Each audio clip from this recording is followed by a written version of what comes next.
មកស្ដាប់បងលេងហ្គីតាគុំសូវចេញទៅក្រៅបើប្រយ័ត្នឈឺណាឈប់ងើទៅណាហើយចូលក្នុងបេះដូងបងមកស្រឡាញ់គ្នាយូរហើយធ្វើដូចមិនដឹងចិត្តថាបងស្មោះពិតហើយហ៊ានស្លាប់ជួជីវ៉ា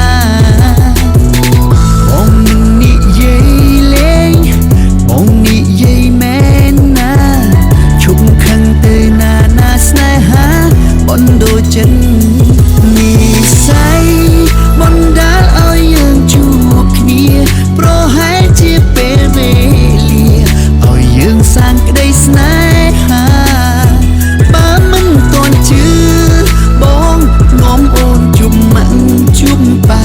ប្រាប់គាត់ថាកូនស្រឡាញ់គេហើយប៉ាម៉ាក់ឆ្នាំនេះយើងទៅឆ្លងឆ្នាំពីរនាក់ទោះបីមេឃចុងត្រជាក់ធ្លាក់ដល់ដក0អង្សាក៏បងរងាព្រោះបងមានជីវ៉ា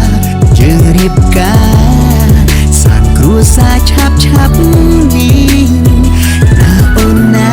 មិនត្រជាក់មិនចាំបាច់ត្រូវកាប់ព្រួយទេមានអូនម្នាក់គឺគ្រប់គ្រាន់ហើយនឹងមានស្នេហ៍ពូកែងោតែចិត្តស្មោះលើគេស្អាតលើគេសំណាងបងណាជាសង្សារបងជំនាញហើយខាងយល់ចិត្តបងស្រឡាញ់អូនពីទុកជាគូជីវិតសាស័យបងគឺផែនដីនឹងព្រះតាទិនសូមជឿចិត្តកុំផិតកុំភ័យណាជីវ៉ា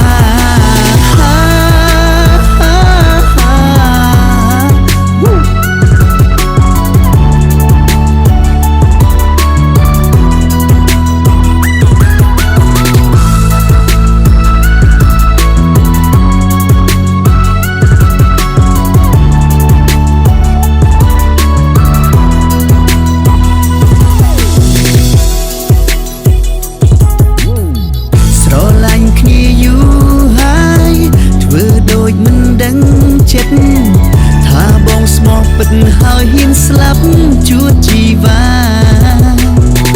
បងមិននិយាយលេងបងនិយាយមែនណាឈប់ខឹងទៅណាស្នេហាបណ្ដូលចិត្តនិស័យបណ្ដាលឲ្យយើងជួបគ្នាប្រហែលជាពេលវេលាឲ្យយើងសាងក្តីស្នេហាជឿ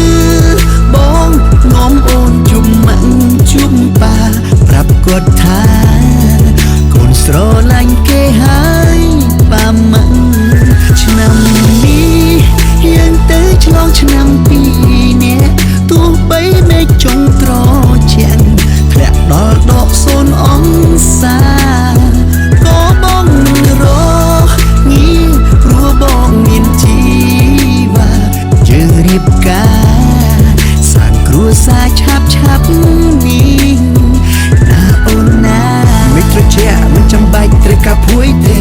មានអូនម្នាក់គឺគ្រប់គ្រាន់ហើយនឹងមានស្នេហ៍ពូកែងោតែចិត្តស្មោះលើគេស្អាតលើគេសំណាងបងណាជាសង្សារបងជំនាញហើយខាងយល់ចិត្តបងស្រឡាញ់អូនគឺទុកជាគូជីវិតសាស័យបងគឺផែនដីនឹងព្រះតាទិនសូមជឿចិត្តកុំផិតកុំភ័យណា